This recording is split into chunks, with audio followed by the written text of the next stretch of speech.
it's very interesting how much my life has already changed in a very profound way, in multiple profound ways. And I remember too, years ago, when I used to wake up in anxiety, in fear, in depression, and all of these low energy emotional states.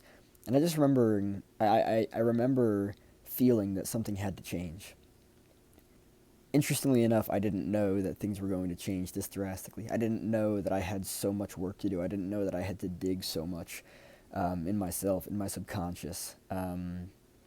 It's just really exciting to be here because, like, the things that used to kind of, scare me, the things that used to, like, depress me and cause me worry and fear and everything, they're just, it's different now. It's a whole different reality now.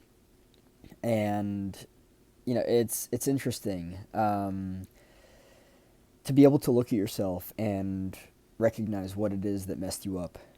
To be able to see things for what they are, to be able to see yourself and separate yourself from what fucked you up, as to not think of yourself any longer as, you know, um, default defective or inherently defective, is just absolutely rewarding.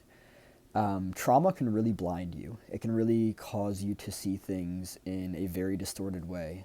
Um, if you grew up with a belief system that you were unworthy because you had parents who didn't instill you with positive self esteem, you know, recognizing consciously that they probably had some seriously messed up ideas of themselves growing up.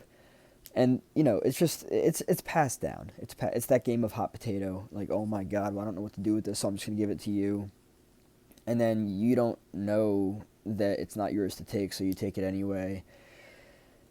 It's so interesting. My life has changed in such profound ways, and again, things that used to seriously bother me just don't even affect me anymore. And not because I'm numb. I have been coming out of that for a long time now. It's more so because I'm seeing things for what they actually are. You know, if you don't see things for what they actually are, it's really easy to get sucked into noise, right? But when you do see things for what they are and realize that it's really not as big of a deal as you previously thought it was, again, it's this veil of an illusion that trauma just creates for each individual. That's just the way that it is. And until you get past that, you're going to live your entire life, and I would argue every aspect of your life inside of that. And it doesn't change. It doesn't change until you see things differently. Um, it's just so interesting to me. I'm really happy to be doing this at this point in my life rather than like decades down the line, or never at all. Like, I'm not here to like judge anyone at all. I'm just very focused on my journey of healing and very interested in like what it all means.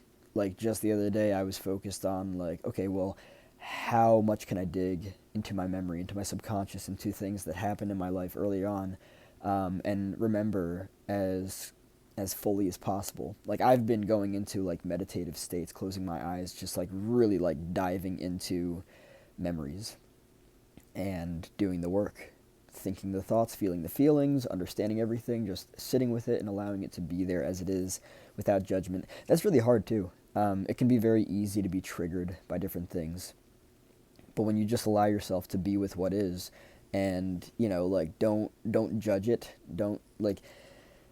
It's interesting because I would argue that as a society, we're kind of in, well, not just society, but like individually, we've been taught resistance. Like, when things arise, when thoughts arise, when emotions arise, we've been taught to run or to escape or to numb, right? And of course, there's nothing resilient about that. One's own capacity to sit with pain is absolutely crucial. I can't even begin to express like how, like, I'm even looking at myself on a day-to-day basis now, and I'm like, all right, that's an old habit. Looking specifically at like scrolling on social media, what can I do differently? What else can I do?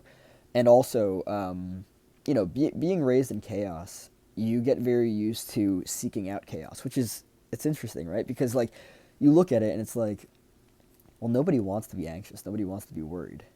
But then again, at the same time, when you're raised in an environment of chaos, you get very used to the hormones of stress, adrenaline and cortisol and everything. And then with that, you subconsciously seek out drama and gossip, everything, unpredictability, all that stuff.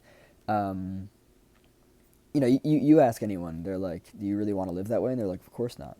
Well, you keep going back to it. You keep going back to it because there are patterns that haven't been healed. And yeah, it's so interesting how all that stuff works. So I'm really excited to continue on this journey of healing. I'm